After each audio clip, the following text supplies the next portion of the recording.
All right, so my name is Renee, and with no further ado, I'll do the intro again. I'm the editor-in-chief of iMore, where we write about everything Apple, iOS, OS 10.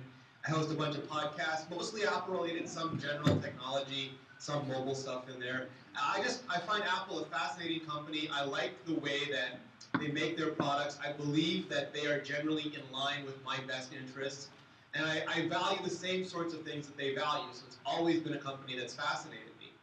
And one of the things that's been fascinating me the most recently is this whole idea of contextual awareness.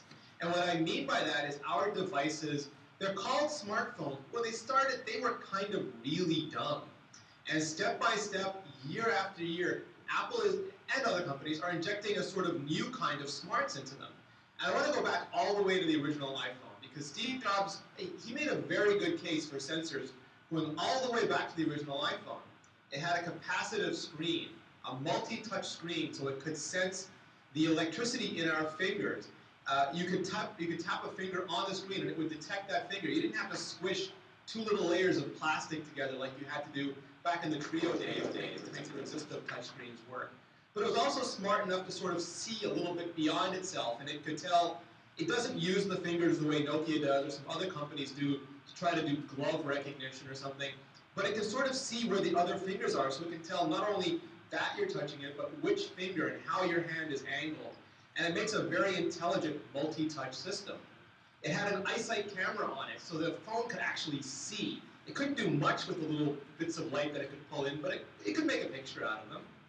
It had 802.11g Wi-Fi, which meant that it could connect to networks. So it wasn't just a device in your hand, it could actually connect to the internet. And that would lead to a lot of really exciting things. It had edge networking, 2G networking, so even when you weren't on Wi-Fi, it could still very slowly pull down some data for you. It had Bluetooth 2.0, so it could connect to peripherals, like that tiny little Apple Bluetooth dongle they released the very first year and fell out of everybody's ears, and they discontinued almost immediately, but it could connect to that thing. It had an accelerometer, so that when you turned the screen horizontally, the device actually knew it. It recognized it, and it could turn the screen with you. So the device was aware of its orientation. It had a proximity sensor, so that multi-touch display would turn off when you brought it next to your face and you wouldn't accidentally hit it with your nose or your cheek or something. It had an ambient light sensor, so it could actually tell the kind of light that was in the room, and it could adjust the brightness of the screen. I don't know if anybody here watches Cosmos, the new version of the Cosmos series, but a couple weeks ago they had the episode about how eyes evolved in the sea and how creatures that can start to detect light from dark were the first stages in developing the eyes that we have now. And our phone back in 2007 could already start to distinguish light from darkness. And it also had a microphone. Obviously it's a phone, but it could record, it could take in the sounds that were being made around it.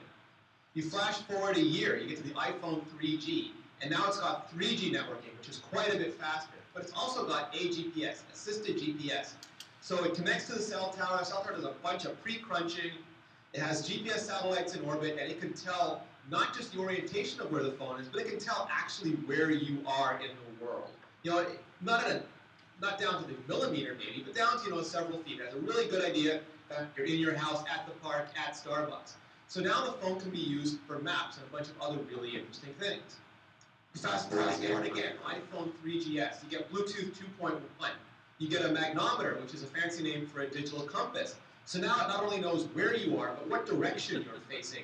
It's not very useful to say Starbucks is a mile away from you if you don't know which way you're going. You might go a mile in the wrong way.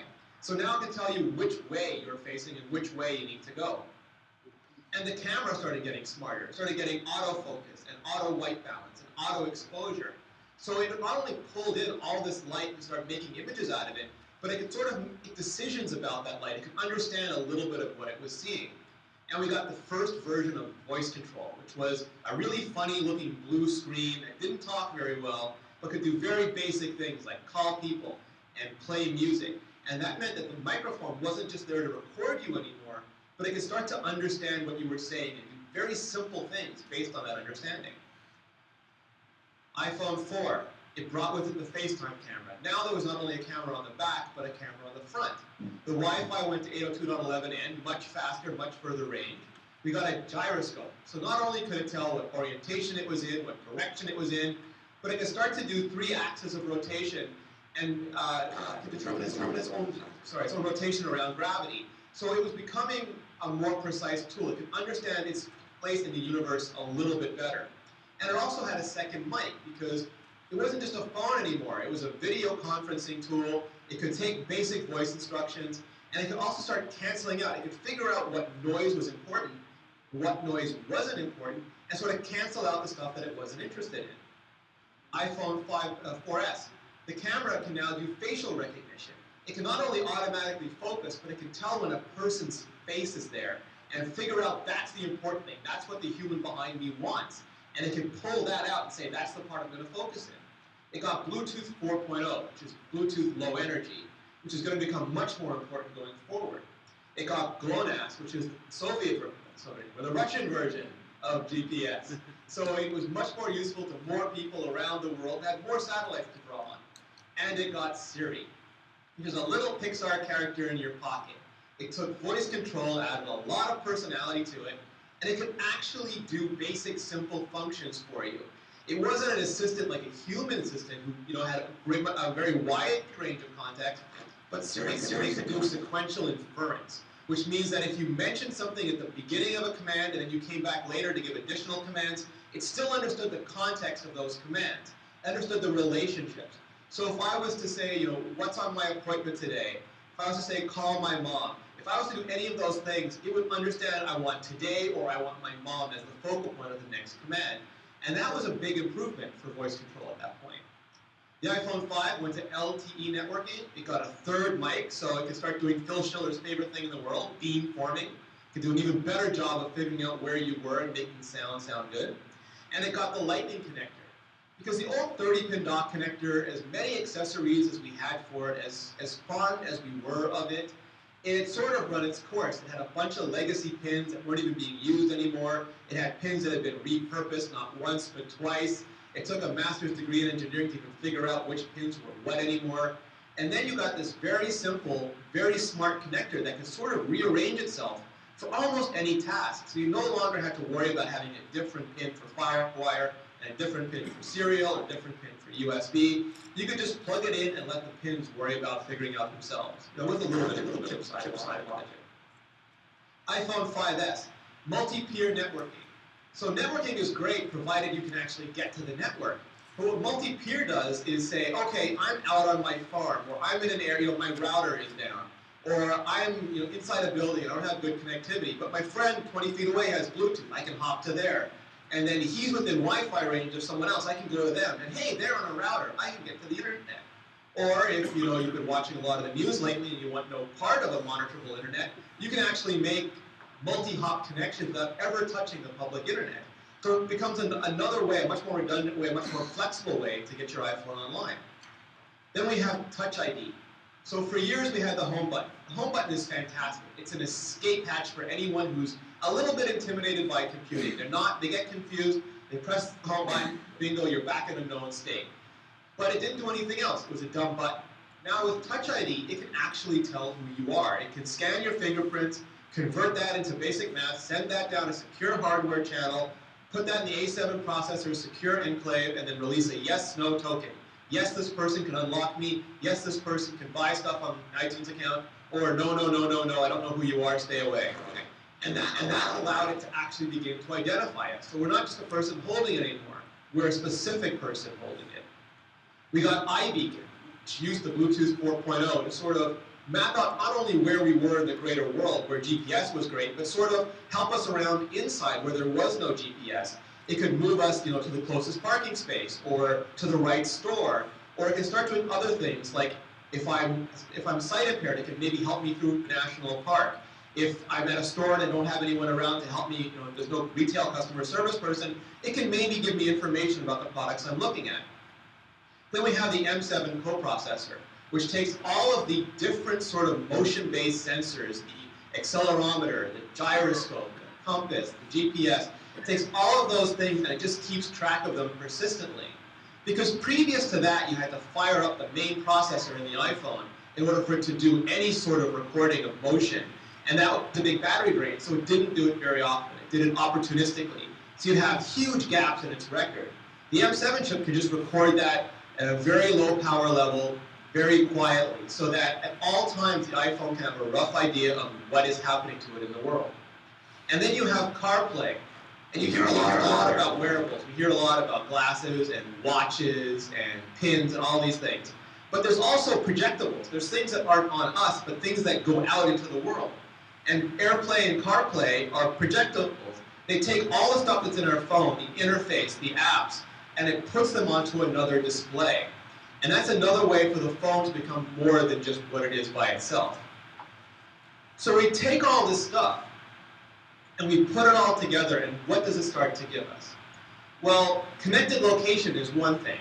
We had GPS in our cars for years, but it was a really sort of dumb GPS. It would sit there, it would drone at us, it'd be slightly disapproving if we ever made a wrong move and had to course correct us.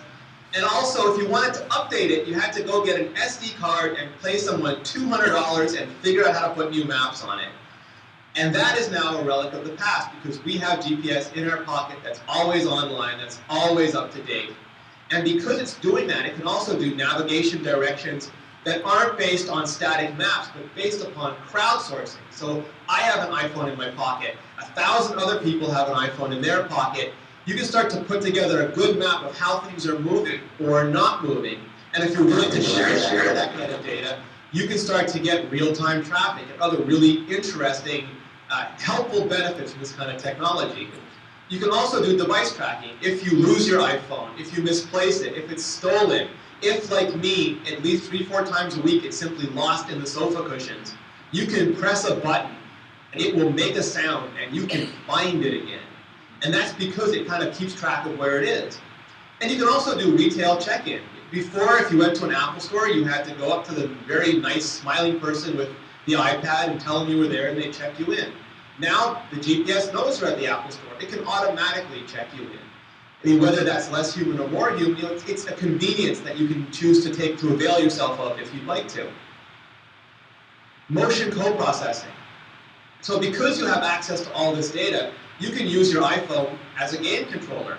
You can take Real Racing 3 and throw it on your Apple TV and use your iPhone, something like a remote. You can use it to turn the car, to use it like a magic wand to control something. All of that is now possible. But you can also use it as a fitness tracker. It can tell when you're taking steps. Previous to the M7, if you got the Fitbit app, then it thought it was okay, but then later, maybe pedometer came out. You thought this is a much better app. You would start from scratch. You'd essentially lose all of your data in one app. You'd start again with a new app. But now, because the M7 is keeping track of that, you have a week's worth of data all the time. So you launch a new fitness app, you've never used it before, it already has a week of your own personal data in it, which is kind of encouraging to me because I'm not starting at 0 every time. But it's also motivational because if I've seen that I've done this many steps, I'm more inclined to do it. It's not, 0 yesterday, I can go to 0 again today. I actually see, I walked 10,000 steps, I better do that again. It's also good for power saving because it knows when you're moving, it knows when you're stationary. If it's sitting on a desk, especially if it's nighttime and it has a high degree of certainty that you're sleeping, it can just power down the radios, it can do the network thing on a much slower basis. It can do everything it can to sort of maximize your power efficiency. It can also switch modes for navigation. If you're driving and you're going 60 miles an hour, it's pretty sure you're not walking, but then all of a sudden you stop and you start going much slower. It feels a bit of bouncing. Maybe now you are walking, and it can switch your navigation from driving to walking automatically. It's sensitive to modes. It can make those sort of modal switches. It can also do motion-based notification. I have an alarm set on the weekday morning because I have to wake up for work. On the weekends, I don't have to wake up for work. I would rather not have any notifications. I know I can send Do Not Disturb, but Do Not Disturb is a very arbitrary time, and I have no idea how late Friday night Renee has kept up, Saturday morning Renee. And I don't want to be woken up by, an alarm, a notification coming through. But my iPhone knows when it starts moving again. So I can pick it up off the table, start walking around the house, and it can go, oh, now he's awake, now he's moving. Now I'll start downloading the newspaper if he's going to want to read that. I'll start, giving him the tweets that he missed overnight. It can be much more intelligent about our behavior and not based on some sort of artificial schedule, but based upon our actual usage. iBeacon starts giving us, again, sort of a small-scale tracking system. It gives us indoor positioning. It can tell where we are, not just that we're in a building, but what room we're in. And then it can give us information about that room.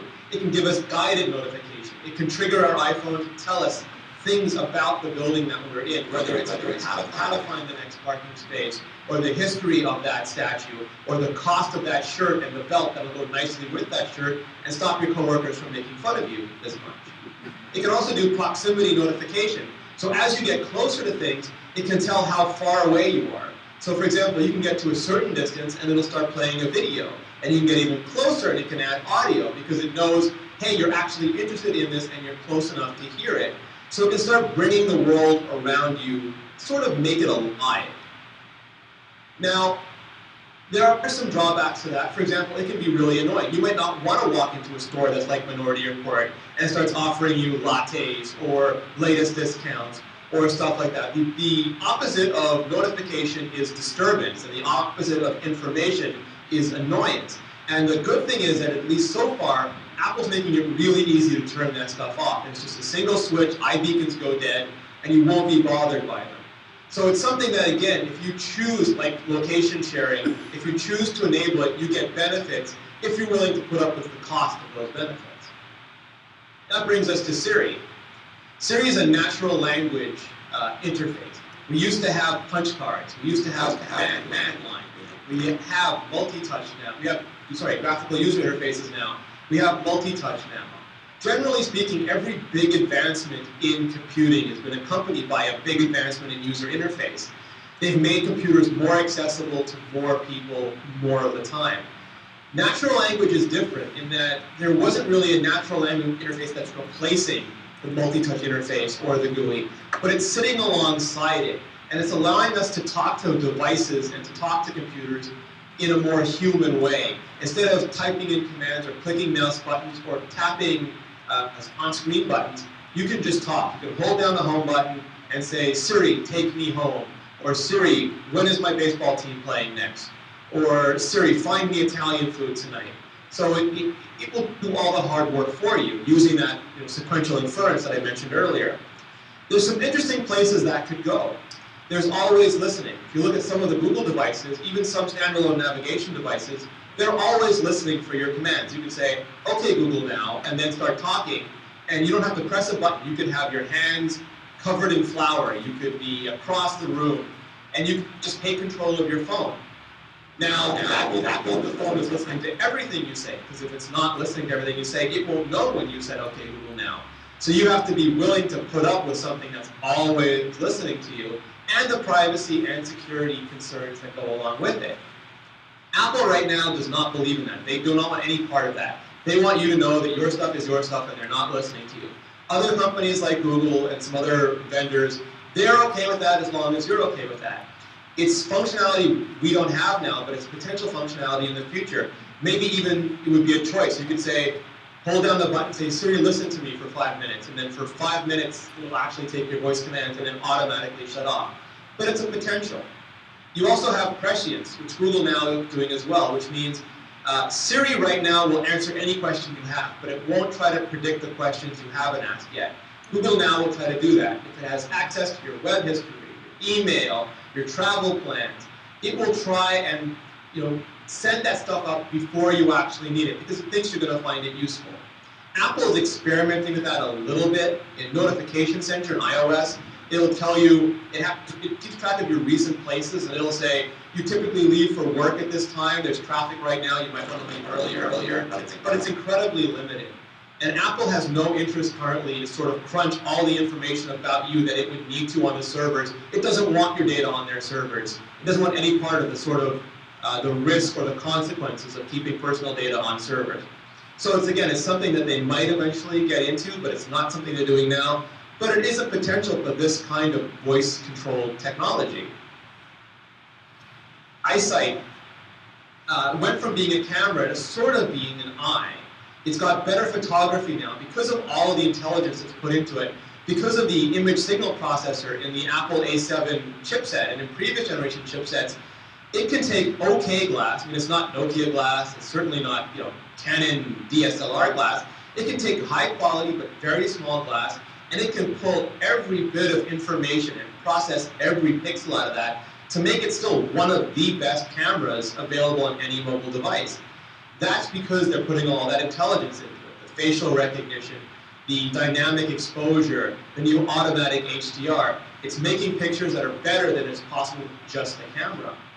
But the potential is also there for augmented reality, so you can start layering data over that. We've seen apps that do that for a while. You hold up your phone in front of a hotel, and it tells you about the hotel, tells you the rooms that are available and the rates that are available. It uses the camera's live view as sort of a way to give you the context and make it real to you in a way that a static web page isn't.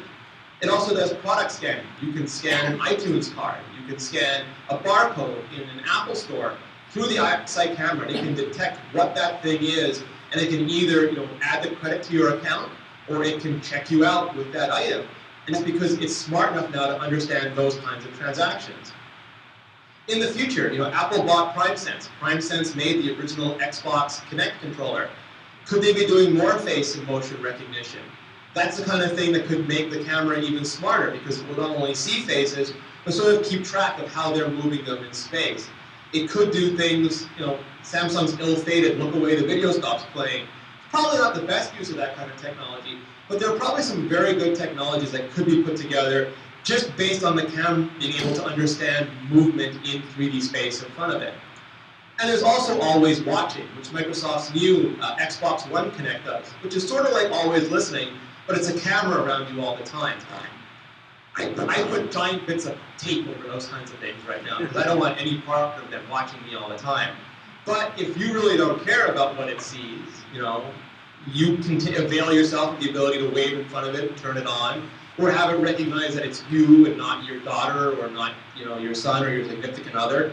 And it starts to make it really intelligent, because like Touch ID, it not only knows that there's a face there, but it starts to recognize that it's your face there. And it starts to do that without you having to do anything to initiate it. And that brings us to Touch ID. So Touch ID, again, is the home button made smart. You can use it to authenticate access. So you can use it to unlock. It's not really a password. It's not super strong. It's not, 63 pseudo-random characters. It's more like a username. But if that's okay security for you, if it's more convenient than using a passcode or a strong password, and you're willing to go with that, you can now unlock your iPhone with just a touch of your finger, and it'll know it's you. It'll also know what finger it is, because you can have multiple fingers set up.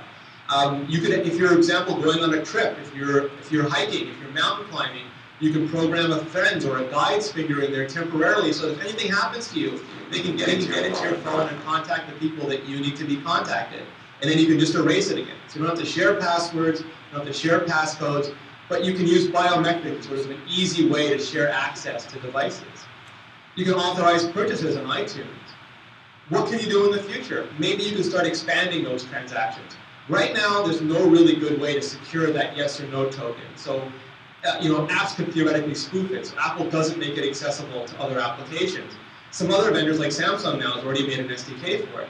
It's possible that Apple will come up with a really good way to secure tokens in the future and let other apps hook into Touch ID, so you can buy or authenticate or access anything just using your fingerprint. It'll also maybe be possible to project that trust. So we have Bluetooth in our devices, we have Wi-Fi in our devices. Once we can prove to our phone or our tablet who we are, maybe a trusted Bluetooth connection could unlock things around us. As soon as I unlock my iPhone, maybe my Mac gets unlocked. Maybe my front door or my garage door gets unlocked. It becomes just a much easier way, a much more convenient way to get through things. But conversely, it can also be a more secure way. Because one day, right now, you turn on Touch ID and that's it. But one day, maybe all be separate. You could choose Touch ID and a passcode. You could choose Touch ID and a passcode and a Bluetooth trusted object. And that way you have full, 3-factor authentication. So you get a win for people who just want the convenience and a win for people who want really, really good security. That's all because the device starts to know who you are and other devices start to know what you have. That also brings us to CarPlay, which for the first time decouples interface from the device. For most of our lives in computing, the interface was bound to the device that ran it. The Aqua or Classic OS ran on the Mac. iOS ran on the iPhone. Apple is not one of those companies. They're not LG, they're not Samsung. They're not the kind of company that manufacture refrigerators and toilets and dishwashers and all these myriad of other things. And they're also not the company that licenses out their OSs to run on all these things. I remember I was at CES this year and there was an Android-powered dishwasher. And the poor the poor PR lady came up to us and she said, "This thing has been texting me all night. I want to hit it with a hammer." It was just totally out of, because it was another thing she had to learn, another device she had to take care of. With the projected interface, you don't have to do that. You have your iPhone. I bought my car the year before they got iPhone connectivity. I asked my dealer, there is nothing I can do to upgrade short of buying another car. That's their serious answer, buy the next year's car. With something like CarPlay, every time Apple updates the iPhone, and they've been doing that every year for the last few years, every time they update iOS, and they've been doing that every year for the last few years, I get a better experience because all it's doing is taking over the screen that's in my car. And it's also contextual because it understands that the car is not a tiny phone interface. It can provide a specific interface for the car. Maybe Apple TV will go that way soon too, because CarPlay is just bidirectional AirPlay. So maybe we'll have a discrete interface on our Apple TV, the same apps we love, same games we love. It understands what sort of display it's on, and it makes itself fit that display. And that leads us to something very interesting. Maybe we could eventually have iOS everywhere. I would love iOS on my DSLR. I'd love to be able to have, connect to Instagram and send photos there, or 500 pixels, or just connect anyway. I'd love to be able to have an Apple experience on any display because I already understand it, I already know how to use it, and my device already contains all my data. It stops me having to learn and maintain and manage one extra thing. So we put that all together, and what do we get? Well, on the surface, people for years have been predicting artificial intelligence would lead to the Terminator, or the Matrix, or Whopper, or any one of 100 other nightmare scenarios where devices attain sort of intelligence enough to realize the world would be better if there were no humans on it. But that's not what we're getting. It turns out we're not getting artificially intelligent things. We're getting things that are just aware. We call them smart because it's an interesting sounding word, but they're not really that smart. They're aware. They understand their surroundings and they can give us that data. But at no point do they have any decision-making abilities. At no point do they have the ability to carry around plasma rifles or send agents after us. They are just highly convenient tools. So what we have is something more like Jarvis in the movie incarnation of Iron Man, where it's an assistant that sort of takes care of you in the best way possible. And it may be no coincidence that CarPlay's actual code name at Apple is Start, because that's the sort of tool that's being built here. It's something that, if we were to sort of imagine the not too distant future, I could maybe visit you in person and my phone will tell me, oh, the next available parking space is 3 rows down on the left. And then I get out of my car and it says, you want to make sure you go to room C7. I've tried to go to room C7 for my annual homeowners association meeting. I can never find it. I can find the group of bewildered people standing in front of it, but I can never find it. But this could actually take me to that room. On my way there, whether I'm wearing a wearable or I just have skin contact with the bezel on the phone, it could say, hey, you forgot to eat breakfast this morning, smart guy. Your blood sugar is really low. But there's a vending machine coming up on the left.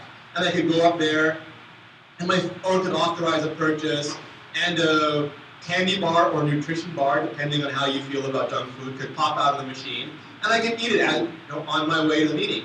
I could get in there, and, maybe it's a business appointment, and I could put down my phone, and my phone will understand that there's a Thunderbolt display there, and it'll just take over that display the way it takes over CarPlay.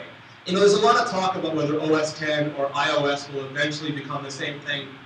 To me, that's sort of not really the question. 5 years from now, 10 years from now, they'll probably be entirely different things. My phone will be way smart. My phone will be able to take control of big displays.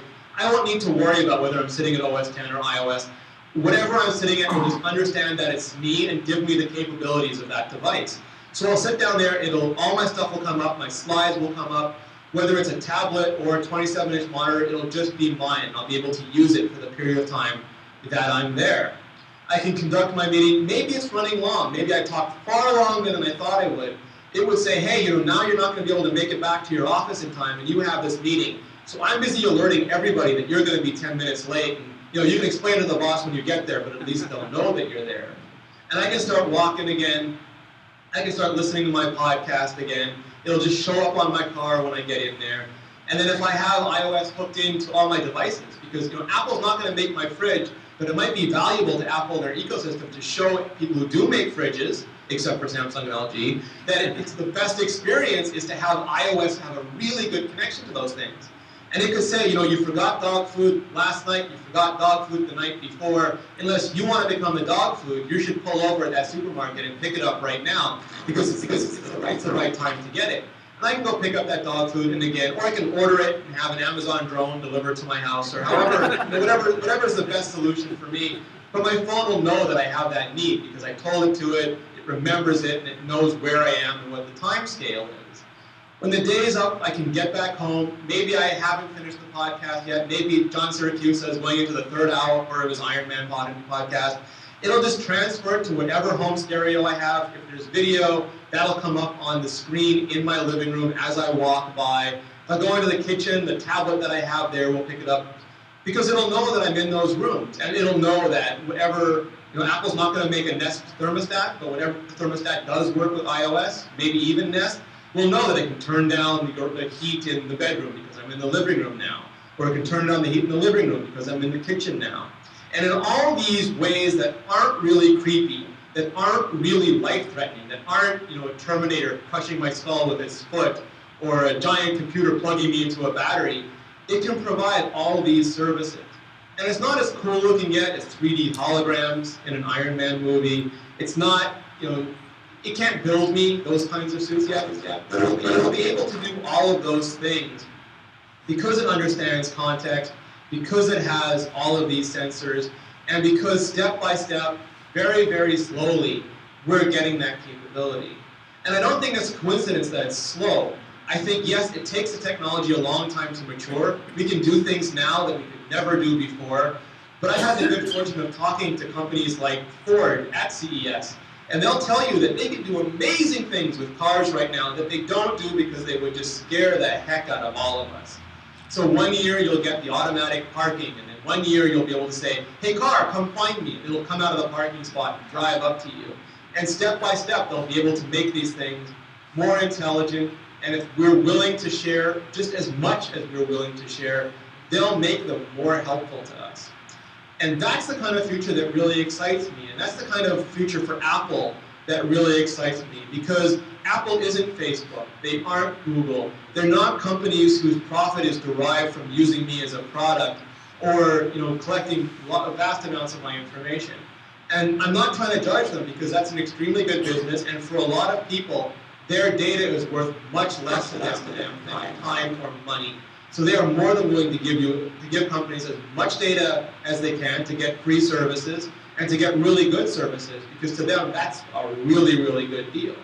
But for people who tend to like Apple, they tend to like the fact that Apple just wants to sell us a shiny box.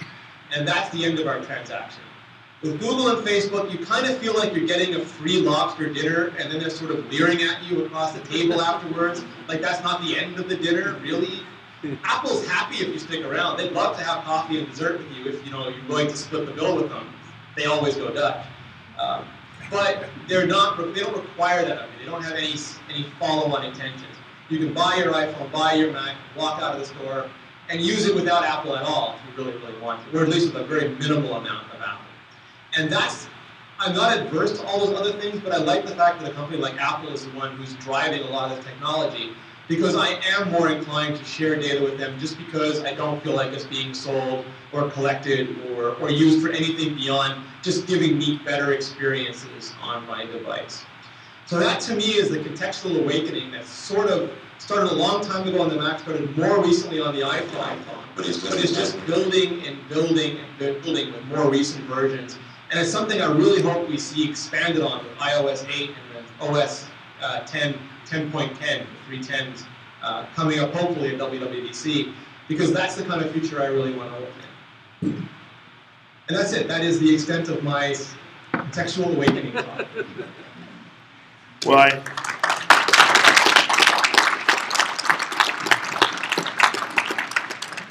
Renee, I mean, your breadth of knowledge is incredible, and it's great because you're showing us what can happen in the future. The contextual awareness you're talking about, or awakening, we can always judge a speaker by how many people are still awake at the end of the speech here with our old demographics, and I can assure you that everyone is, and they really enjoyed it. Before we get to the questions, you brought up some things about the original iPhone, and when you think about that, it was so many of these sensors were built into the original iPhone, and that was 7 years ago, and they were finding it 3 years before that, and even just the proximity sensor, so it saves screen life and you don't hit the mute button, just little things like that had never been done. And I mean, that to me gives me a lot of confidence that Apple will be able to do things going forward more than we can ever imagine. I mean, look what phones were before that. So.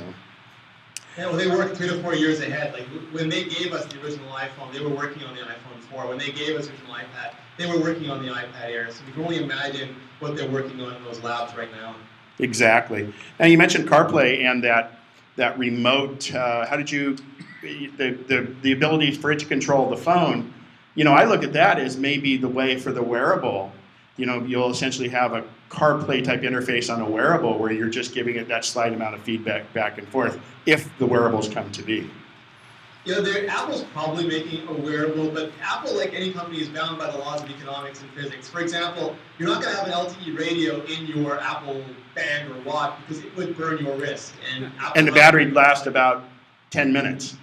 Yeah, I mean, those things are still constrained by they can't always deliver the product they want the first year. They try to deliver the best product they can, and then 2 years, 4 years, 6 years out, they start to get really close to the product they initially wanted, and then they can just go straight ahead from there.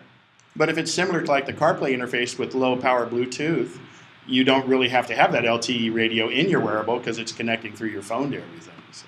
Absolutely, and with multi-peer, even if you worry that Bluetooth 30 feet is not enough to keep you connected, if it can start jumping from device to device or access point to access point, then you start increasing the potential range of those connections.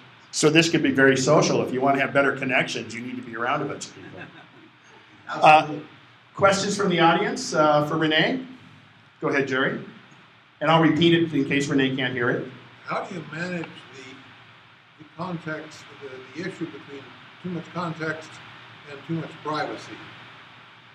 How much control are we going to have of those decisions? Were you able to get that? Yeah, absolutely. So the question was how much control do you have, and the price. I guess the balance between the features that they give you and the data you have to give up to get it. And right now, Apple is really, really good about that. If you go into OS 10 or iOS, if you go into preferences, you can turn off, like just turn it off dead. Anything, you can turn off location. You can turn off recent locations. You can turn off Bluetooth. You can turn off iBeacon. You can turn off all of those features. By doing so, you won't get the benefits of those features. But if your privacy or your data, whether all the time or just some of the time, is more important to you, that's an easy decision to make. And for example, I'll sometimes go traveling and turn on things like Foursquare that I don't use at home because I'm out with friends and I want them to be able to find me. Or I'll turn on Find My Friends or something, which is usually never on because location I consider very private and I don't like sharing that. But in certain contexts, I don't mind. And I like the fact that you can share, for example, in Find My Friends, you can share just for an hour, just for 5 hours, just for a day. And they give you sort of that kind of control and those blanket on-off switches that you can always do if you think, you want to absolutely be certain that that thing is dead. But those are things that you have to choose to do and know how to do. How do you make it Apple convenient? What they do now is they ask you on setup. So if you're a brand new user, it'll put up a little prompt, and they can always inform. It's hard to tell how much they should inform you, but they do say, do you want to turn on location? Do you want to turn on Siri? Do you want to share your data back to us for traffic and bug fixing things? And you can go and turn those on and off as you do them. I do think there's a problem now that there's too many alerts. If you turn on a Twitter app, for example, it'll say, can I share your location? Can I share your photos? Can I share your Twitter accounts? Can I share, I think there's 2 or 3 other things, and that's overload. Most people will just say yes, yes, yes, yes, yes, or no, no, no, no, no. So I do think, for a long time I thought maybe a sheet that comes up that has those handy toggles, and you can quickly do it or relaunch at any time and adjust them, maybe because you learn more or maybe because you're in a specific situation. But I think there are things they can do to make that easier and more understandable for us. There's always a trade-off between convenience on one side and security on the other.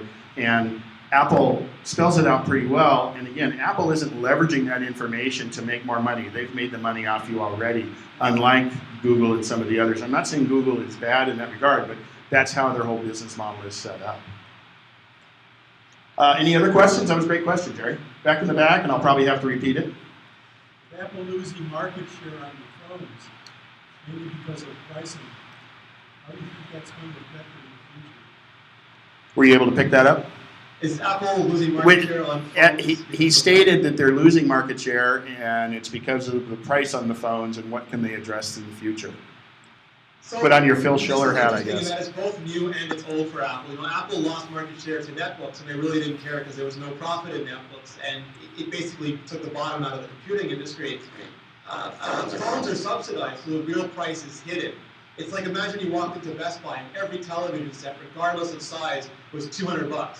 It greatly distorts the market. People would buy the biggest TV they could, or the best TV they could, because the price really didn't matter.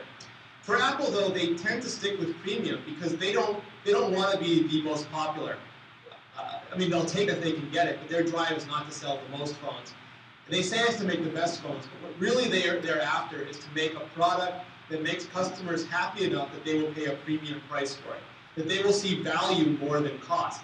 A lot of people make decisions based on cost. For some people, price is the most important feature. Apple does not target those customers. They have historically and currently had no interest in them. They want people who find value in the user experience beyond the cost.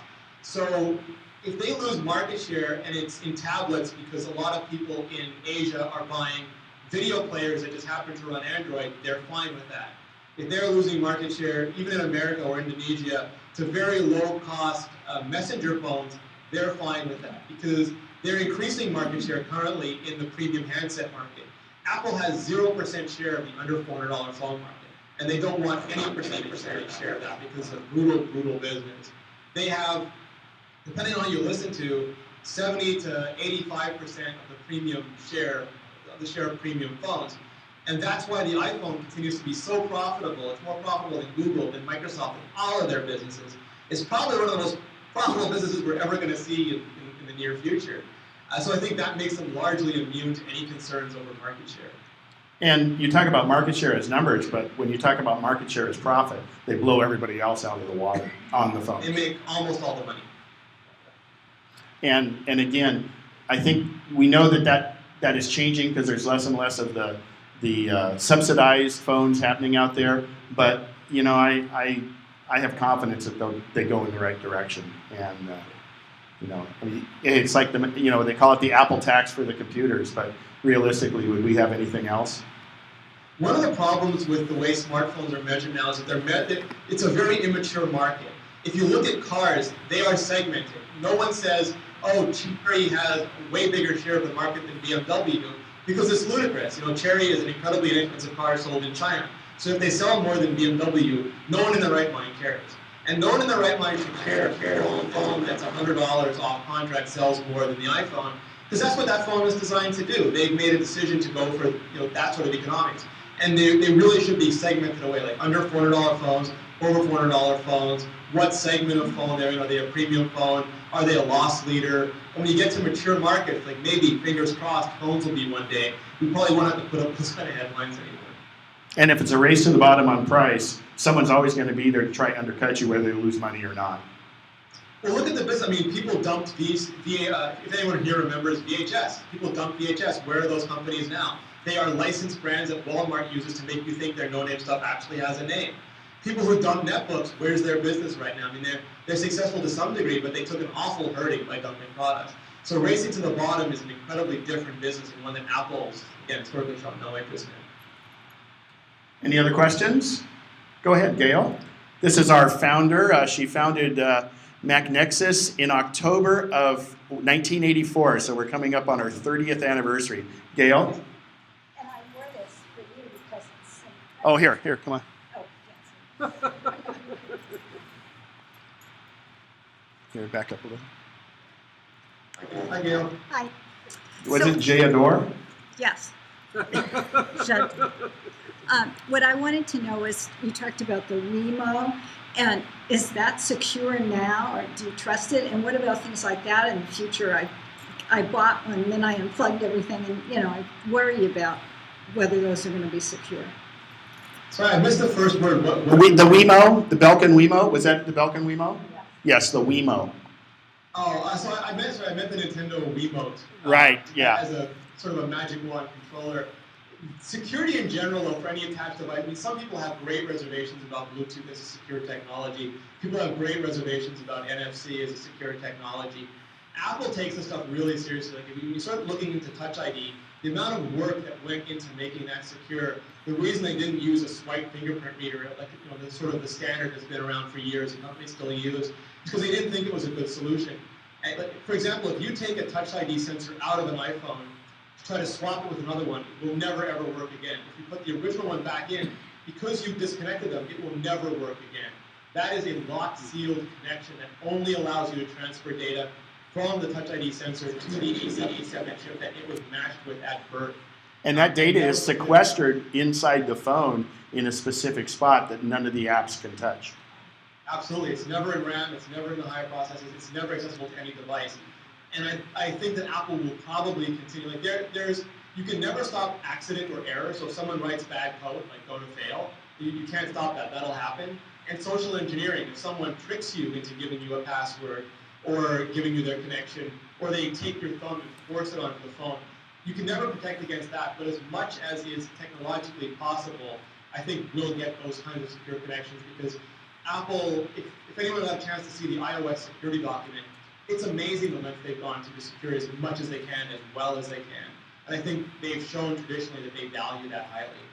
And it will sense whether it's a live person or not. And I don't know if you read today, but there was a headline today, and I've got it on my list of headlines I'm going to read. The Samsung Touch ID was already cracked and PayPal's at risk. Yeah. And Apple gets a lot of scrutiny, and sometimes we think that it's unfair, but it's also really, really good for Apple users, because if Al Franken is writing you a letter day one, you know that Apple's going to sweat the details, and that's the kind of Apple that we want. And that's why it takes time. That's why they're never in a hurry to get this out, but when they get it out, they've got your best interest at heart. Any other questions? Oh, they're an incredibly patient company. Carol first. Medical uses with the iPhone. Oh, medical uses with the iPhone, maybe like Health Book, and then also the device, the wearables or the things that are coming on that regard. Yeah, so health is sort of Apple's issue right now. A couple of years ago, they went full tilt into education with textbooks, and they had actually an event for education. This year, they're working heavily on health, and Health Book is one of the ways. If it's ready in time for iOS 8, it's one of the ways it can do that. They've hired a lot of health experts. It's probably not feasible for them to roll out all of that technology themselves this year, sort of like how the original iPhone didn't have 3G and the original iPad didn't have a camera, but year after year you go from those original products to the iPhone 5 or the iPad Air. We will get sort of level one, what they could do in a real amount of time this year. So Health Book is a nice way that it could sort of collect together any health information you have from existing peripherals or accessories. So Apple won't have to do that all of it. It's already connected blood pressure readers, all sorts of connected health devices. So Apple can collect that. And over time, as those technologies mature and get miniaturized and get integrated, they can sort of pull more and more of that into their own products. So whether an iPhone 6 or an iWatch 1 will be able to do all that monitoring itself, it's hard to say. It'll do as much of it as Apple can put into it at a reasonable price point. But what I always like is not like Health Book, I like Health Kit. The same way Passbook is okay, but Pass Kit, which is the framework underneath it, is really intelligent because it's highly expandable in the future. I think Health Kit will be the same thing. We'll get the first iteration and it'll be highly dependent upon other people and it'll do only a limited number of things, but pretty well. But the technology underneath it will let Apple sort of slot in better and better versions as we go forward. And most of the support devices will not be made by Apple. They'll be made by these medical people, and Apple will allow the interface, and that's what this motion processor in there does too. It can monitor these things. It can alert you to blood glucose levels if it goes low, like, or if you're walking to the homeowners meeting and you need a candy bar, things like that. So Apple provides the pathway and kind of coalesces all that and alerts you to it, because Apple doesn't want to get into that, because there's some tricky things that can happen there, and why be in that business? Apple likes to do what they do best. We had a question in front here. Why can't it be a better low signal phone? You have AT&T, I assume. Oh, you mean why can't it have better reception? If there's a low signal situation, why can't it deal with that better? So at the end of the day, you always have to make a choice, and the choice they make is not going to appeal to everybody. So right now, Apple's choice is to keep you connected, and no matter what, to try to keep you connected no matter what. So as the signal gets lower and lower, the iPhone radios will power higher and higher, which is why the iPhone gets hot, which is why it starts to lose battery, because it's desperately trying to make whatever connection it can. Now, there are other choices that could be made. For example, they could say when a signal gets below a certain level, turn off the radio, or give the user the choice, or go into power saving mode. But then people might not get messages that are really important, or they might not get notifications they really need. And that's a choice maybe some other companies will make, but it's not what Apple considers to be the most important thing right now. They're also, for example, some companies put multiple radios in, so you can do simultaneous voice and data on CDMA networks like Verizon or Sprint, because they haven't updated to voice over LTE yet, and their old EVDO Rev A networks can't support that technology. So Apple chose not to do that because they think that that's an excessive drain on battery life and not something that would be as meaningful to all of their customers. And it drives people on Verizon and Sprint mad, because some Android devices do that, and they have ginormous batteries to make it efficient to do that. So again, it comes down to Apple making a choice that they think is the best for most people most of the time. But for those of us, like when I'm roaming in Las Vegas or San Francisco with a million other iPhone users, and my phone is draining in front of my eyes, I wish I had another option. But that's the choice they've currently made.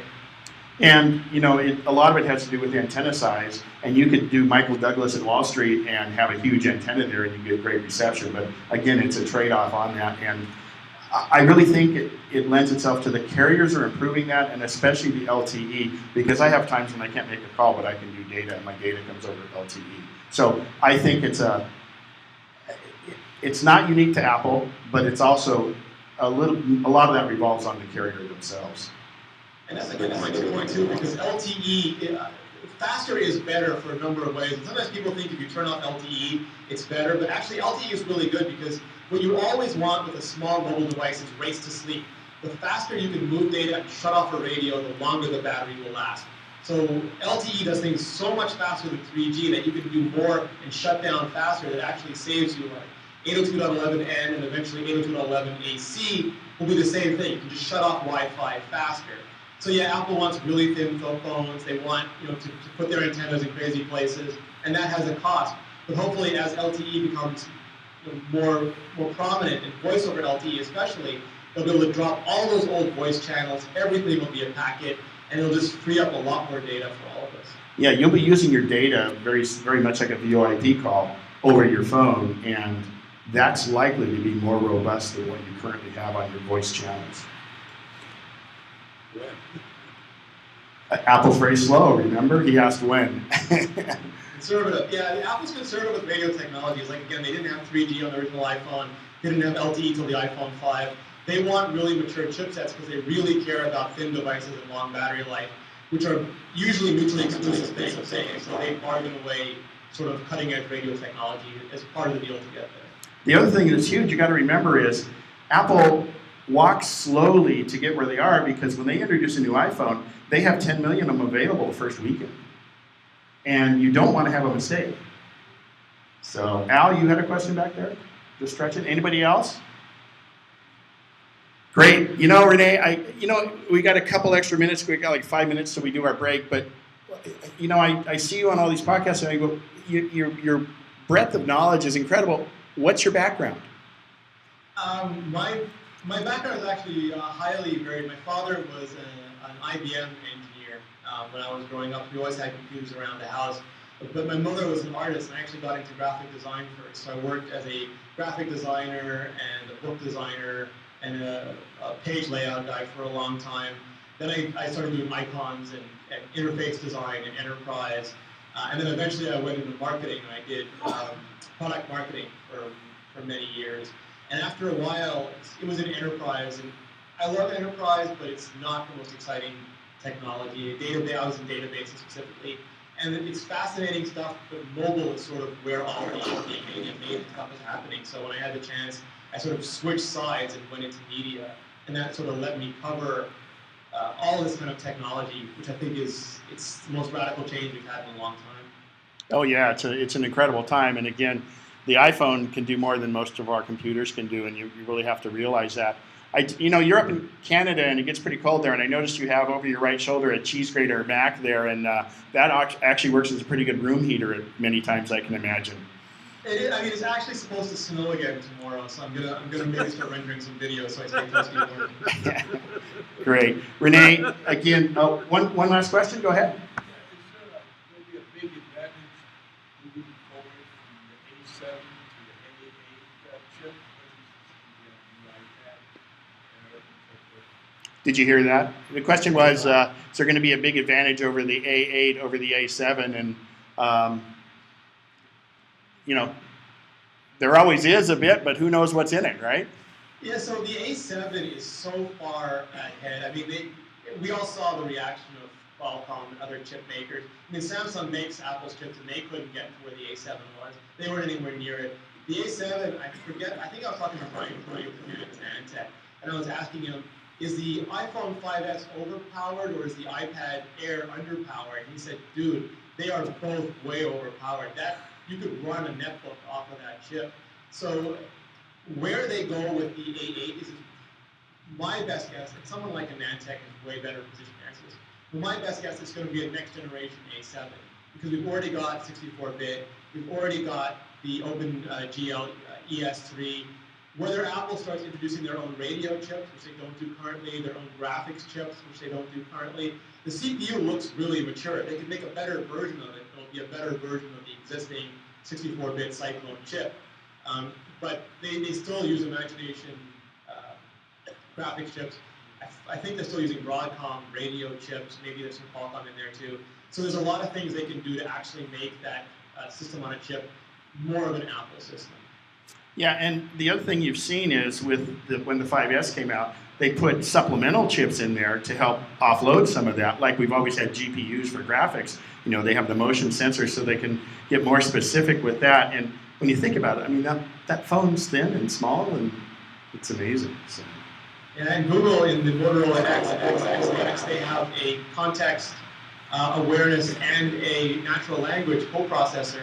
And one thing I'd really love to see is for Siri to be on board so that it can do, for example, right now if I want to change my calendar, even though it's on the device, it's got to go to nuanced servers on Apple Data Center and come back to my phone. So the network becomes a point of failure. But if they can start doing that on board the way Google now does, I think it could just make the experience that much better for all of us. And if you ever have somebody that has an Android phone, just walk by and say, okay, Google now, and you can talk to their phone and you can do all the different things you want and mess with them. It's okay. Renee, thanks very much, you guys. I can't thank you. You were fantastic as always. So thanks again, Renee. And are you having a little bit of springtime yet? We had a couple days, but like I said, it's supposed to snow again tomorrow, so I believe it's like that Game of Thrones thing, but winter is just always here.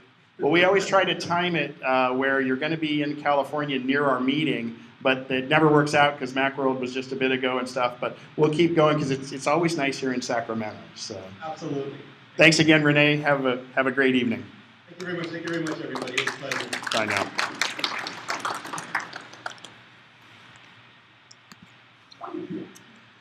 All right. Well, time for our break. Jim.